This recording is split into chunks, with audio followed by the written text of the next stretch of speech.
दिवा परिसरात मोठ्या प्रमाणावर सुरू असलेल्या अनधिकृत बांधकामांवर तात्काळ कारवाई करण्यात यावी या मागणीसाठी दिवा शीळ नागरिक हक्क समितीच्या वतीनं सोमवारी ठाणे महानगरपालिकेच्या महापौर, उपमहापौर आणि अतिरिक्त आयुक्त गटनेते यांना निवेदन देण्यात आले।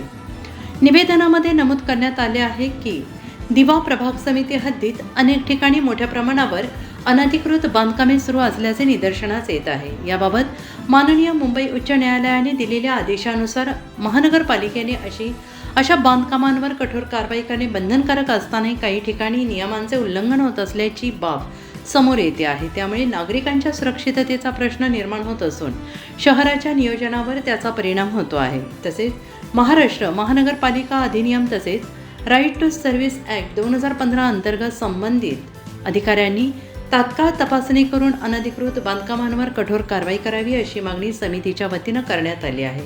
अन्यथा संबंधित अधिकाऱ्यांविरोधात कायदेशीर कारवाई करण्याचा इशारा देण्यात आला आहे।